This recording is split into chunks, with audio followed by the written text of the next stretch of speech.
Bom dia, pessoal. Então, eu vou, conforme combinamos na semana passada, apresentar na aula de hoje uma atividade gravada aqui no Zoom, para que vocês tenham uma referência.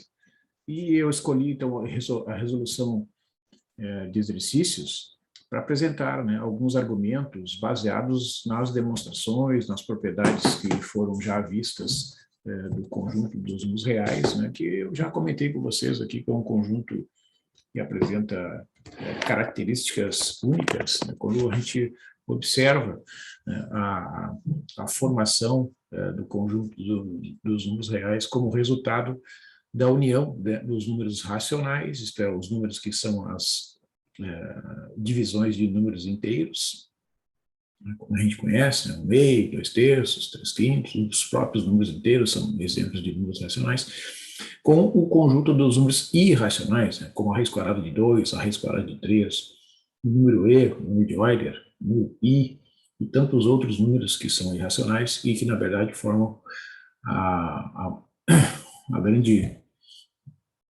maioria dos números reais, né, em grande quantidade, muito maior do que a quantidade dos números racionais, e isso é expresso pela propriedade seguinte, né, o conjunto dos números racionais é enumerável, né, a gente pode colocar numa lista, enquanto o conjunto dos números irracionais não é enumerável, a gente não pode listá-los, né? Mas isso a gente vai conversar com mais propriedade, mais profundidade mais para frente. Então, o que eu fiz? Eu selecionei alguns exercícios, vou apresentar aqui a discussão deles, eles já estão resolvidos, né? E eu peço que vocês acompanhem, né, com a devida atenção, com o lápis e o caderno, né, tentem reproduzir alguns resultados, vão tentando fazer o desenvolvimento sem enxergar ali a resposta, né, tentem encontrar as soluções, tentem entender exatamente cada um dos passos apresentados aqui, né, e se surgirem dúvidas, a gente vai esclarecer aí nas próximas aulas. Vamos lá, então.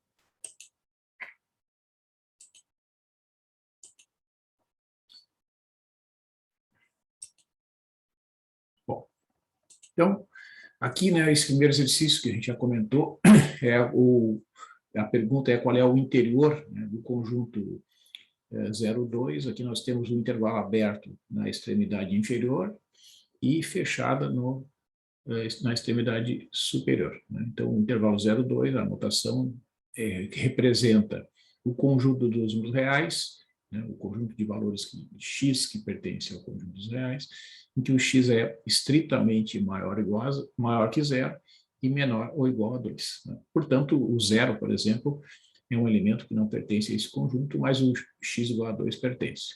O 0,1, né, eu destaquei ali, apenas para exemplificar. Qualquer número maior do que zero e menor ou igual a 2 pertence, né, a este intervalo. Então, eu escolhi esse número para mostrar que eu consigo, né, exibir uma vizinhança, né, deste elemento aqui inteiramente contida dentro do intervalo 0,2. Né?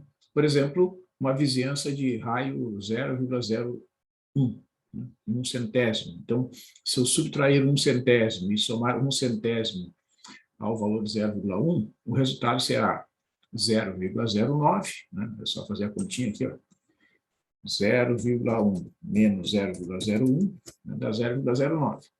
E somando esse 1/100 a 0,1 dá 0,11. Vocês vejam que este conjunto aqui, né, está inteiramente contido no intervalo considerado que é um intervalo aberto em 0 e fechado no ponto 2. Portanto, né, este ponto 0,1 e qualquer outro número positivo entre 0 e 2 será um ponto do interior do conjunto considerado. No entanto, o ponto 2, né, ele não é um ponto interior do conjunto, por quê? Por exemplo, essa vizinhança aqui, ó. Considera essa vizinhança em torno do ponto 2, né, de raio 1/100. Essa vizinhança vai de 1,99 até o ponto 2,01, né, aberto nas duas extremidades. São os números reais entre 1,99 e o 2,01. Vocês vejam que o ponto 2 é o ponto central, né, desta vizinhança. Esses pontos né, esse conjunto, nós dizemos, terá pontos inferiores a 2 e ligeiramente superiores a 2. Né? Portanto, né, essa vizinhança é uma vizinhança do ponto 2 que não está contida no intervalo aberto em 0 e fechado em 2. Por exemplo, o número 2,005 pertence a esta vizinhança do ponto 2, mas não pertence ao intervalo aberto em 0 e fechado em 2. Né? Então, eu exibo uma vizinhança do ponto que não está inteiramente contido no conjunto 0,2, portanto, esse ponto, o ponto 2, não é um ponto interior do conjunto aberto em 0 e fechado em 2. Né? Então, o interior desse conjunto são somente os pontos do intervalo que são estritamente maiores do que 0 e menores do que 2. Então, a resposta é que o interior do conjunto dado ali, né, conjunto dos números reais maiores do que 0 e menores ou iguais a 2, tem um intervalo 0,2 aberto em 0, aberto em 2, como sendo o seu conjunto interior. Então, a gente representa dessa forma. O interior do conjunto, extremidade aberta em 0, extremidade fechada em 2. Né? Esse intervalo aqui, ele tem interior igual a este intervalo, tanto aberto em 0 quanto aberto no conjunto 2. Se a gente pegar esta anotação aqui, ó, significa que, então, eu posso descrever o interior desse conjunto da seguinte forma. Vou escrever aqui. A gente substitui essa desigualdade pela desigualdade estrita. Tá? Então, está aí, né? A conclusão, a resposta. Né? Então, é importante sempre a gente, após, né, apresentar alguns argumentos, né, escrever a resposta, né? Escrever a conclusão para deixar bem claro, né, qual o resultado em que a gente chegou. Né? Então, neste caso, está dado aqui.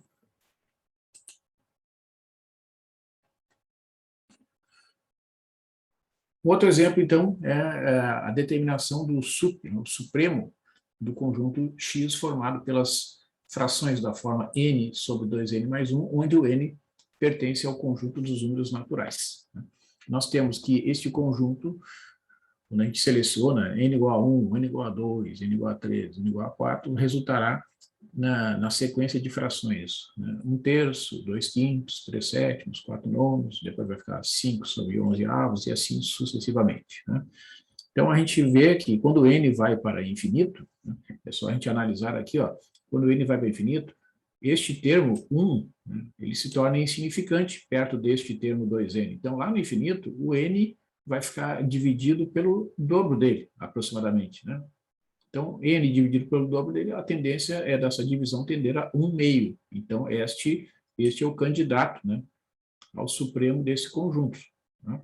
Porque o limite, né, quando x vai para mais infinito, de x dividido por 2x mais 1, a gente pode escrever como sendo o limite de x dividido por x, 2x dividido por x, mais 1 sobre x. Né? Eu divido todos os termos aqui sobre x. Então, vai ficar o limite, quando x vai para mais infinito, de 1 dividido por 2 mais 1 sobre x, e quando x vai para mais infinito, né, este termo aqui, ó, 1 sobre x, naturalmente tende a 0, então sobrará 1/2. Né? Então, o limite realmente desta sequência, n sobre 2n mais 1, é igual a 1/2, né? Porque o resultado do limite é indiferente se o x é uma variável real, quando vai para mais infinito, ou se é uma variável inteira, quando vai para mais infinito. Né? Portanto, o limite de n sobre 2n mais 1 é igual a 1/2. Né? E esta sequência é uma sequência com valores que são limitados. Né? Observa que n dividido por 2n mais 1 é menor ou igual a n dividido por 2n. Né? Porque o denominador, 2n mais 1, é maior que 2n. Então, naturalmente, esta fração aqui será menor ou igual a esta. Né? Eu estou desconsiderando uma parcela positiva no denominador, o denominador está aumentando, a fração tende a diminuir. Ou seja, n dividido por 2n mais 1 sempre será menor do que 1/2. Né? Na verdade, a desigualdade é estrita, porque quando eu faço o cálculo de algum número em particular, né, eu vejo que aqui do lado esquerdo dessa desigualdade, a fração que aparece aqui, né, vai ter o denominador maior do que 2n. Este resultado aqui é exatamente igual a 1/2, mas este resultado que está destacado aqui, ó, necessariamente será menor do que 1/2, porque o denominador é ligeiramente maior do que o dobro do numerador. Então, naturalmente, o número 1/2 é uma cota superior, né, de x, isto é um número que é maior do que todos os elementos do conjunto x. E quando é uma cota superior, se esta for a menor das cotas superiores, né, este será o sup do conjunto. Então, essa sequência é uma sequência crescente, né, e isso é uma forma de afirmar que os valores vão aumentando, aumentando, aumentando, e lá no limite, né, vão convergir para 1/2.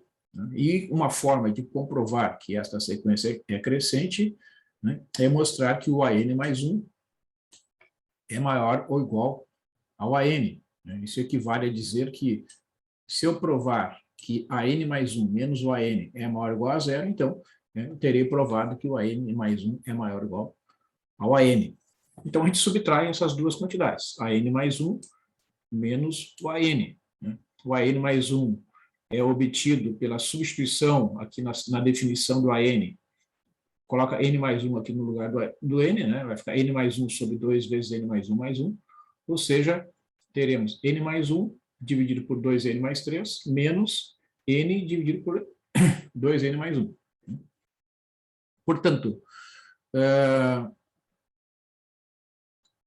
fazendo aqui o cálculo do mínimo múltiplo comum dos denominadores, né, que é o produto, 2N mais 3 vezes 2N mais 1, a gente faz a subtração dessas frações como a gente costumeiramente faz após calcular o mínimo múltiplo comum dos denominadores. A gente divide o MMC pelo primeiro denominador, que é 2N mais 3, este fator se cancela com esse, sobra 2N mais 1, que deve multiplicar o numerador, que é N mais 1. Então, restará aqui N mais 1 vezes o fator 2N mais 1, menos. Divide o MMC por 2N mais 1, este fator é cancelado, sobra 2N mais 3 vezes N. Desenvolvemos aqui essas multiplicações, resta 2N ao quadrado, mais N, mais 2N mais 1, resultado das multiplicações aqui, usando a propriedade distributiva, menos N vezes 2N, que é 2N ao quadrado, menos N vezes 3, que é 3N. Vocês vejam, então, que N mais 2N menos 3N, esses fatores de primeiro grau se cancelam, o fator de segundo grau, 2N ao quadrado menos 2N ao quadrado, se cancela, sobra 1 no numerador, dividido por 2N mais 3, vezes 2N mais 1. Como o N é um número natural, essa divisão aqui sempre será um número positivo. Ou seja, concluir que a N mais 1 menos a N é positivo, portanto, o AN mais 1 é maior ou igual que o AN, porque se é maior, então é maior ou igual. Portanto, realmente essa sequência é uma sequência crescente e limitada, portanto, tem que ser convergente. Então, a conclusão é que o supremo desse conjunto realmente é o número 1/2. Por quê? Porque a gente pode demonstrar que qualquer que seja um número real x menor que 1/2, né, existe um n pertencente aos naturais, tal que o AN, que é n dividido por 2n mais 1, vai ser maior que x. Isto é, nenhum número menor do que 1/2 será cota superior do conjunto X. A menor das cotas superiores desse conjunto é exatamente 1/2. E como é que eu demonstro isso?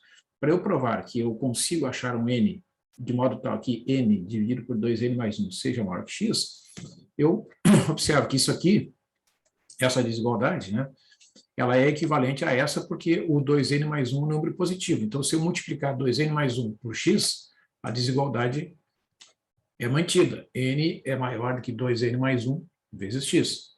Usando a propriedade distributiva, concluo que n tem que ser maior que 2n vezes x mais x, né? 2n vezes x dá 2nx, x vezes 1 dá x. Ou seja, n menos 2nx é maior que x. Basta, né, esse termo aqui que é semelhante ao n, eu joguei aqui para o lado esquerdo da desigualdade. Agrupando n, que é fator comum, eu concluo que o n, que multiplica 1 menos 2x, tem que ser maior que x. Esse fator aqui, ó, ele é positivo. Né? Por quê? Porque o x é menor que 1/2. Né? Então, vocês vejam que 1 menos 2x, se vocês trabalham com essa hipótese aqui, ele tem que ser um número positivo. Né? porque para que 1 menos 2x seja negativo, o x teria que ser maior que 1 meio, mas por hipótese ele é menor que 1 meio. Este fator sendo positivo, essa desigualdade aqui equivale a dizer que o n deve ser maior do que x dividido por 1 menos 2x. Então, para que o AN seja maior que meio, basta eu escolher o n maior do que... para que o AN seja maior que x, basta eu escolher o n maior que x dividido por 1 menos 2x, para qualquer x menor que 1 meio. Por exemplo, vamos supor que o x seja 0,49. Né? Para eu mostrar que este número não é uma cota superior daquele conjunto, eu tenho que mostrar que existe um AN maior do que 0,49. Pelo cálculo efetuado, né, para que o AN seja maior que 0,49, a gente deve tomar o n maior do que 0,49 dividido por 1 menos 2 vezes 0,49, ou seja, 0,49 dividido por 0,02. Quando eu faço essa divisão, isso aqui dá 24,5. Portanto, se eu tomar o n igual a 25, o A25 já vai ser maior do que 0,49. Então, eu fiz o teste aqui. Ó. O A25 vai ser 25 dividido por 2 vezes 25 mais 1. Fica 25 dividido por 51, que é 0,49096, que é maior do que 0,49. Como a sequência é crescente, né, a partir daí todos os termos serão também maiores do que 0,49. Este argumento prova que nenhum número real positivo menor do que 1 meio é cota superior do conjunto X. Portanto, a menor das cotas superiores do X é 1 meio. Né? Então, a notação, né, a gente escreve dizendo que o sup de X é 1 meio. Quando eu concluo que a menor das cotas superiores é 1 meio, é isso que eu estou dizendo. Existem vários números, né, reais que são cotas superiores do conjunto X. Por exemplo, o número 1, o número 2, o número 0,7, o número 0,8, o número 30. Todos esses números são cotas superiores do conjunto X. Mas a menor das cotas superiores é exatamente o 1 meio. É isso que foi demonstrado aí com este argumento. Né? De qualquer que seja outra escolha, né, que vocês façam aqui para o X, né, que eu fiz aqui o teste com 0,49, vocês podem escolher qualquer outro número mais próximo de 0,5, mas que seja menor do que 0,5, vocês vão encontrar um n, né, que vai satisfazer esta condição aqui e que vai tornar o AN maior do que o valor do X. Né? E a prática mostra o quê? Quanto maior for a proximidade do X em relação ao 0,5, né, maior será o valor do N que vocês deverão escolher. Tá? Mas ele sempre vai existir, né? Porque nós sabemos que o N, o conjunto dos números naturais, é ilimitado superiormente. Né? Então, essa propriedade é fundamental. Né? É fundamental a gente ter essa noção, né, de que no conjunto dos números naturais nós podemos escolher números tão grandes quanto eu quiser. Né?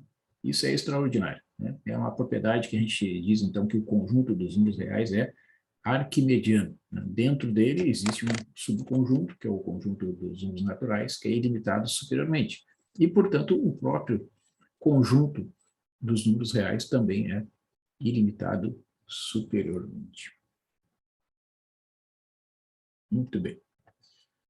Então, aqui um terceiro exercício, né, em que eu peço para determinar o ínfimo do conjunto 1 sobre n ao quadrado, onde o n pertence aos naturais. Né? Conforme conversamos aí anteriormente, o conjunto dos números naturais, para nós aqui, será considerado com o primeiro termo igual a 1. Então, quando n é 1, substituindo ali, vai ficar 1 dividido por 1 ao quadrado, que é 1. Né? Quando n for 2, 1 sobre 2 ao quadrado, o resultado é a fração 1/4. Quando n for 3, o número racional resultante é 1 dividido por 9, ou 1/9. Quando n for 4, o número racional é 1 sobre 16 avos, e assim sucessivamente. Esse conjunto é um conjunto com infinitos elementos, todos eles são números positivos, todos os números são menores ou iguais a 1, portanto, é um conjunto limitado superiormente, e também vai ser limitado inferiormente, né? Vocês vejam que todos os números são positivos, portanto, o zero, né, é uma cota inferior desse conjunto, né? O zero é menor ou igual a todos os elementos deste conjunto aqui, né? Outras cotas inferiores desse conjunto são o menos 1, o menos 2, né?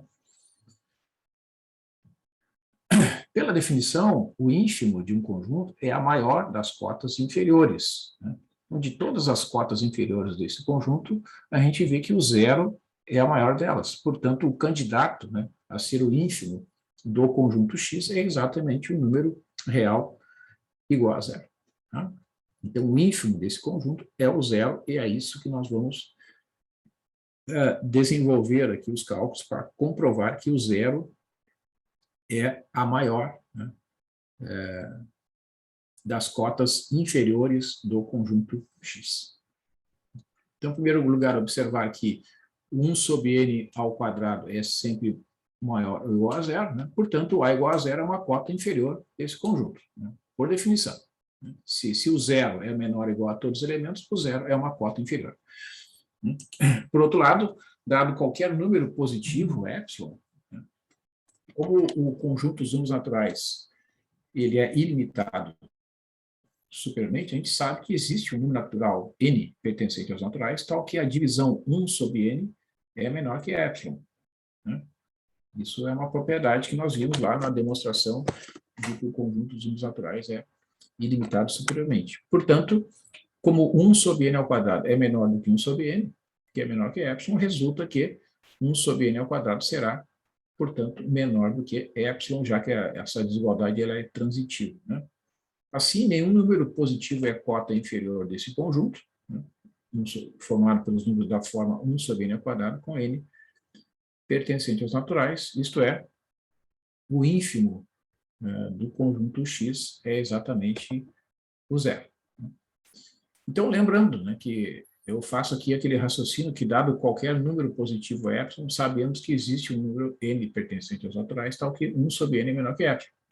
Essa propriedade significa que o conjunto dos números reais é arquimediano. No livro do Elon Slides de análise, na página 17, vocês encontram a demonstração que nós desenvolvemos também em aulas anteriores, tá? Por exemplo, nós já conversamos sobre este exemplo, vamos supor que o epsilon seja 0,01 ou 1 centésimo, né? Basta escolher o n igual a 101, que vai satisfazer 1 sobre n menor que epsilon. Por quê? Porque 1 dividido por 101 é menor do que 1 centésimo. Acontece que o n ao quadrado é maior que o n, se o n é maior que 2. Por exemplo, 2 ao quadrado é maior que 2. 3 ao quadrado é maior que 3. Né? Então, 1 sobre n ao quadrado é menor do que 1 sobre n. A gente pode dizer que 1 sobre n ao quadrado converge para zero mais rapidamente do que 1 sobre n. Né? No caso do exemplo acima, né, para que a gente tenha 1 sobre n ao quadrado menor do que 1 centésimo, basta que o n seja maior que 10. Por exemplo, né, se eu escolher o n igual a 11, né, 1 sobre 11 ao quadrado é 1 sobre 121, que já é menor do que 1 centésimo. Então, a sequência 1 sobre n ao quadrado, né, ela converge muito mais rapidamente para zero do que a própria sequência 1 sobre n. Né? Por isso que é possível afirmar, né, que, dado qualquer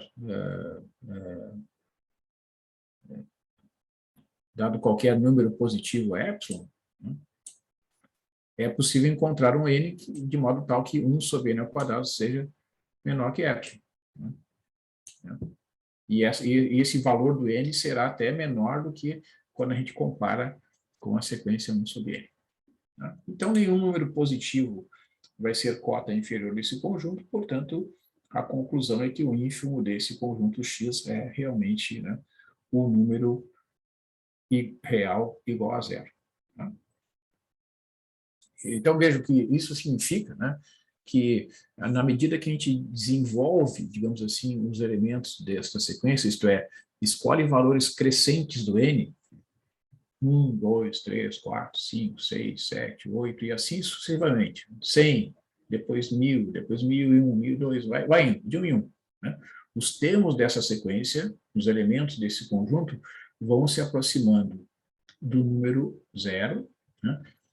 E isso significa que essa aproximação ela vai ser tão grande que qualquer número positivo que eu escolha, isto é, número entre zero e pega um positivo ali. Uma vez que o positivo está fixo, né, tu vai conseguir achar um n tão grande que 1 sobre n ao quadrado vai ser menor do que esse número positivo, para qualquer número positivo que vocês escolham.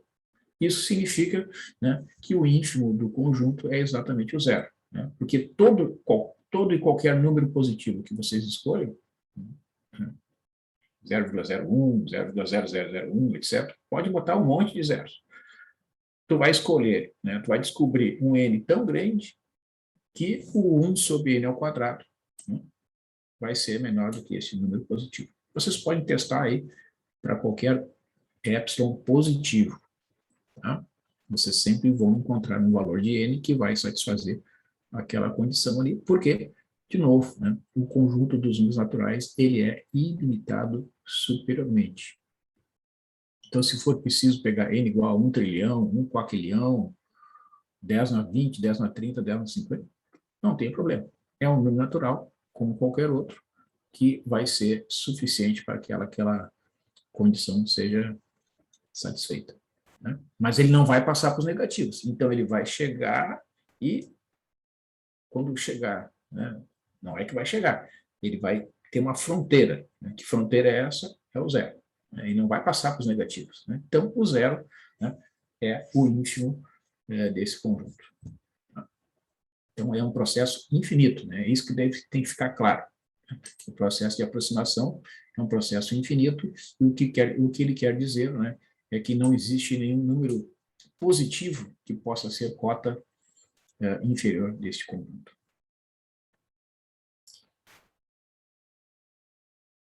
Um outro exemplo, então, de análise, né, que a gente está fazendo aqui de conjuntos limitados ou ilimitados é o conjunto X formado pelas somas, quando I varia de 1 até N dos valores de 1 sobre I ao quadrado, onde o N pertence aos naturais. A pergunta é se esse conjunto é limitado ou ilimitado.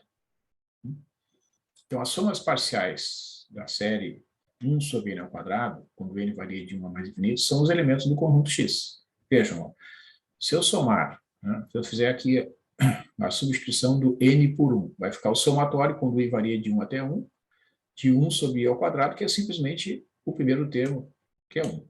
Né? Quando eu somar a soma S2, vai ficar 1 sobre 1 ao quadrado mais 1 sobre 2 ao quadrado. Isso aqui vai ficar 1 mais 1 quarto, que é 5 quartos. Se eu somar as três primeiras parcelas da série, 1 sobre n ao quadrado, vai ficar a soma das duas primeiras, que é 5 quartos, mais a terceira parcela, que é 1 nono. A soma dessas duas frações aqui vai dar 49 sobre 36. Né? Então, de modo geral, a soma SN, isto é, a soma parcial da série 1 sobre n ao quadrado, é a soma 1 sobre 1 ao quadrado, mais 1 sobre 2 ao quadrado, mais 1 sobre 3 ao quadrado, mais etc., mais 1 sobre n ao quadrado. É a soma parcial da série, é a soma de n termos. Né? Quando a gente define a convergência de uma série, o que a gente diz? Que a série converge se e somente se existe o limite da sequência de somas parciais quando n vai para mais infinito. Né? Quando a gente aumenta indefinidamente o número de parcelas a serem somadas, se a sequência formada pelas somas parciais for uma sequência convergente, a gente vai dizer que a série converge, né? E que o limite da sequência de somas parciais é exatamente a soma da série. Mas a gente sabe, pelos critérios de convergência das séries P, né, como a gente chama, esta série aqui é uma série P com P igual a 2, portanto, é uma série convergente. Isso significa que as somas parciais Sn convergem para uma soma S. Tá? Logo, este conjunto aqui, que é o conjunto das somas parciais, tem que ser um conjunto limitado. Né? Se fosse um conjunto ilimitado, a série, naturalmente, formada por números positivos, teria que ser divergente. Né? Então, para que a série seja convergente, né, as somas parciais têm que formar um conjunto de números reais que é um conjunto limitado. Neste caso, se vocês pesquisarem, vocês poderão descobrir, né, que a soma da série 1 sobre n ao quadrado é igual a π ao quadrado dividido por 6, e o resultado desta soma pode ser demonstrado usando as séries de Fourier. Tá? Bom, pessoal, a questão 5, né, é uma questão que eu coloquei aqui mais para que vocês pesquisem, né, essa questão da classificação do conjunto dos números racionais e do conjunto dos números irracionais. Aí vocês vão ver, então, que esse número, que é o número π, que lá na geometria, né, representa a razão entre o perímetro de uma circunferência e seu diâmetro, né, C dividido por 2R igual a π, esse número é irracional. Ele é conhecido já há bastante tempo e, né, diversas demonstrações da irracionalidade do número π, né, estão publicadas aqui nessa página do Wikipedia. Eu dei uma olhada ali, né? Tem demonstrações mais sofisticadas, outras menos sofisticadas, né?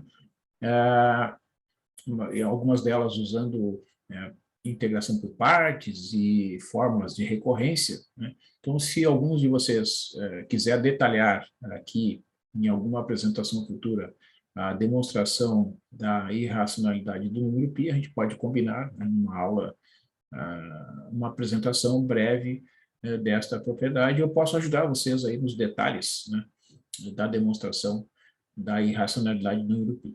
Tá? Então, fica aí como sugestão de tema, né, e aí eu posso, né, levar em consideração, né, na nota do grau G1 como uma das atividades previstas como atividade de avaliação. Não tem problema.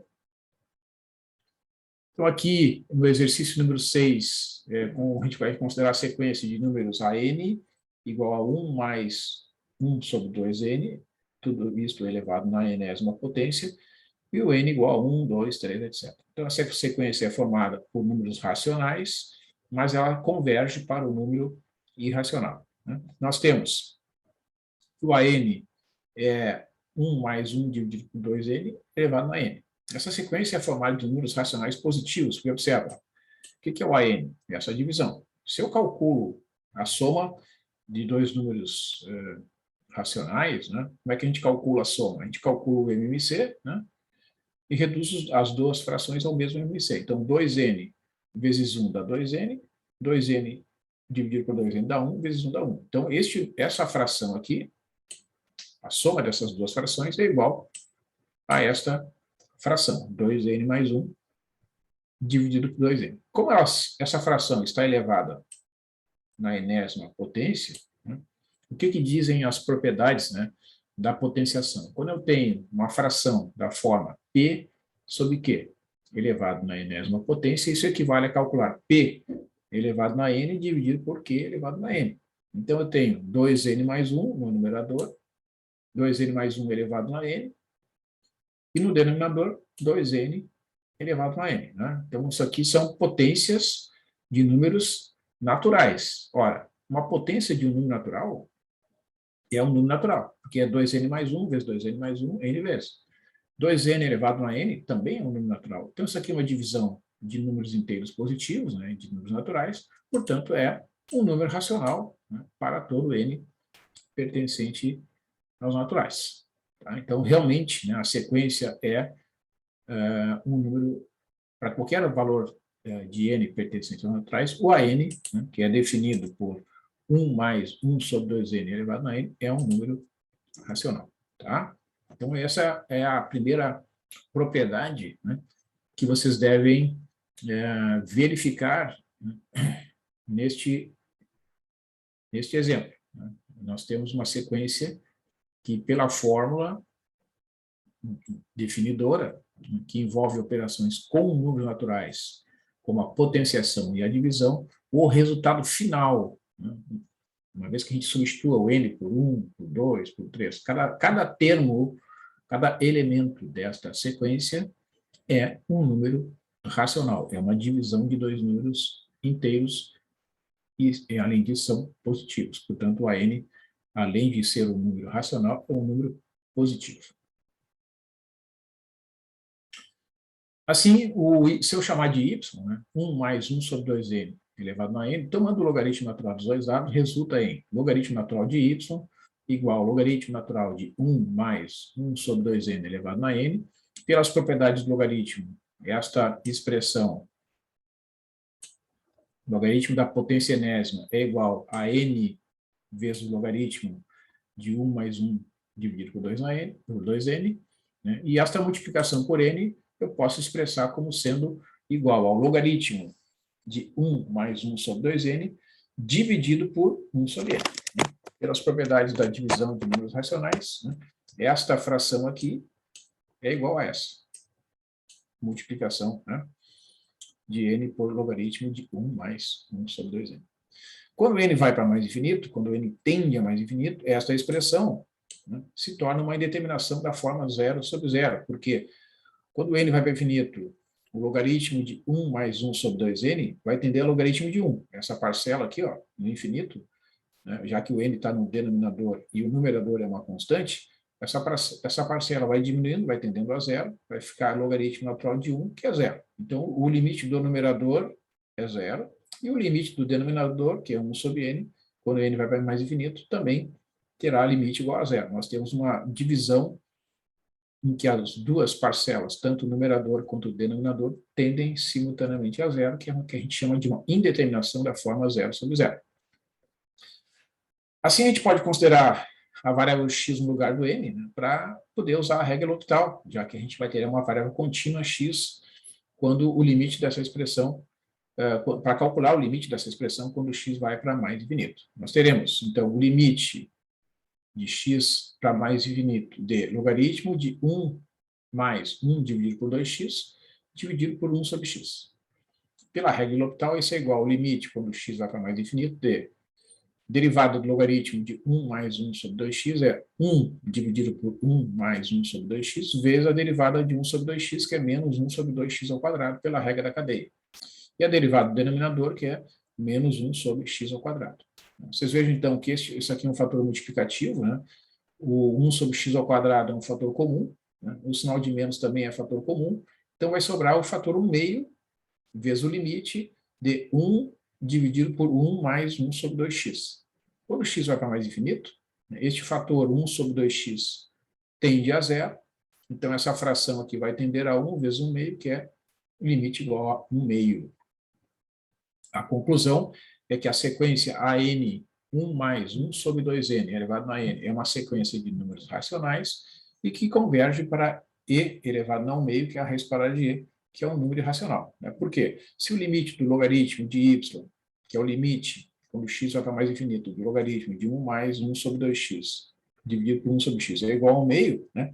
O valor do limite é igual para números naturais, pois todo número real está, x, né, está entre dois naturais. Ora, se o logaritmo tende a 1 meio, né, pela função inversa, que é exponencial, o y tende a e na 1 meio, portanto, este é o limite, né, da sequência de números racionais 1 mais 1 sobre 2n elevado a n.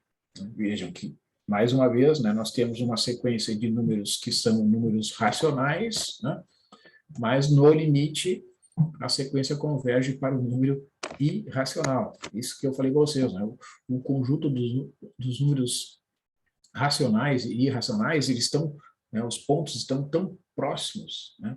Qualquer vizinhança do conjunto dos números reais, ali dentro tem infinitos números racionais e infinitos números irracionais. Só que os números irracionais, eles são densos. Eles são, sim, muito, em quantidade muito maior, digamos assim, falando intuitivamente, né? Portanto, digamos assim, ocorre estas situações em que, no limite, né, a sequência que é formada por números racionais converge para o número irracional. É um exemplo semelhante ali à da sequência 1 sobre n ao quadrado, né? É uma sequência de números fracionários, mas no limite o resultado é um número inteiro. É uma situação semelhante.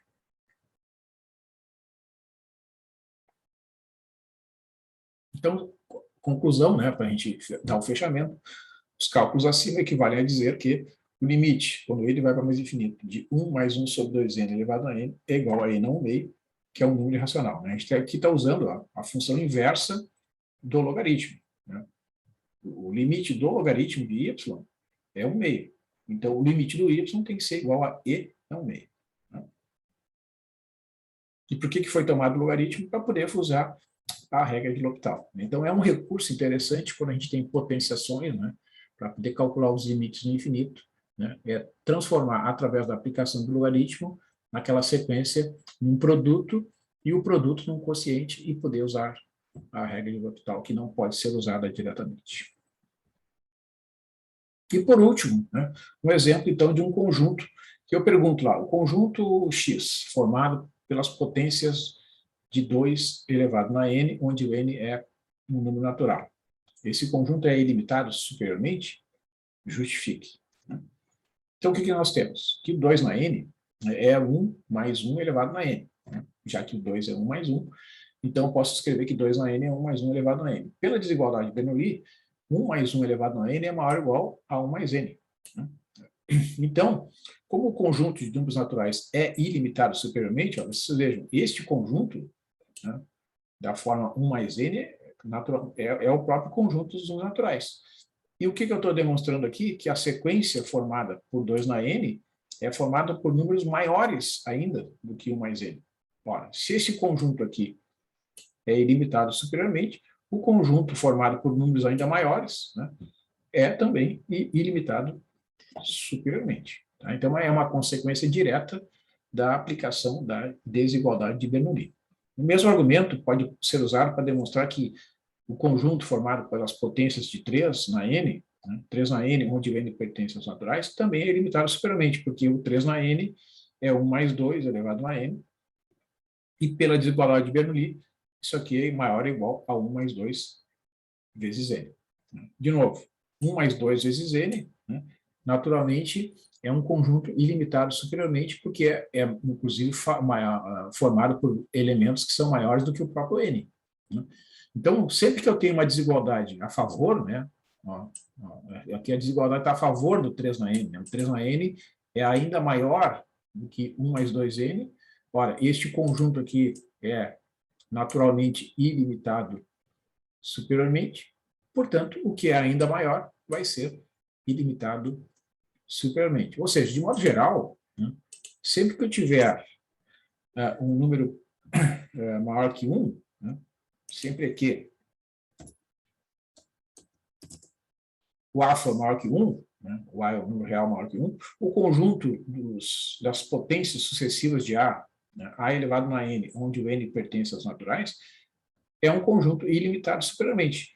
Porque se o A é maior que 1, né, o A é igual a 1 mais x, né, onde o x é positivo. Por exemplo, A é igual a 1,1, é 1 mais 0,1. Né? O A é 1,7, é 1 mais 0,7. Portanto, né, pela desigualdade de Bernoulli, o A elevado a n, que é 1 mais x elevado a n, vai ser maior ou igual a 1 mais nx.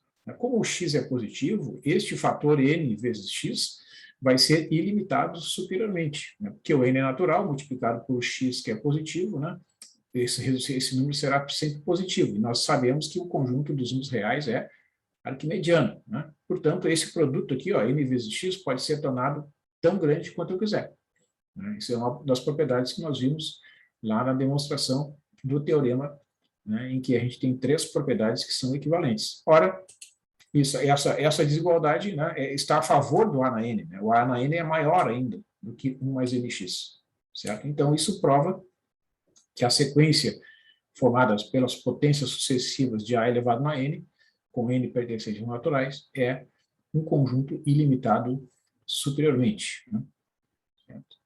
É por isso que, né, eu já comentei com vocês, né, que quando desses estudos, né, dos diversos institutos, universidades que estão analisando o comportamento da Covid-19, né, se diz que a taxa de transmissão deve ser menor que 1, né, porque quando ela é maior que 1, ela vai formar uma sequência semelhante ao A na N, isto é, o número de indivíduos tende a ser crescente, se o A for maior que 1.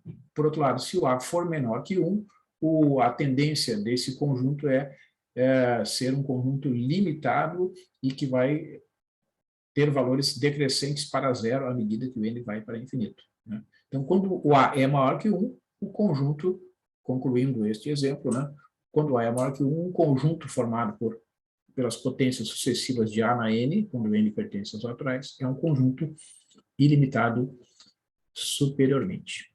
Né? Então, vou encaminhar aqui para o encerramento desta atividade. Né? Recomendo, conforme ali falei inicialmente, que vocês tentem reproduzir detalhadamente, né, com um papel, uma caneta, né, estes exercícios, pensem nos detalhes que eventualmente não tenham compreendido de modo imediato e de modo claro, né, e se a dúvida persistir, aí na próxima vez que tivermos um encontro presencial, a dúvida poderá ser esclarecida. Tá? Eu dou um tchau para vocês aqui, espero que os exemplos tenham sido ilustrativos, né, das demonstrações, das propriedades que já foram vistas ao longo do curso, até agora, né, e tchau, tchau.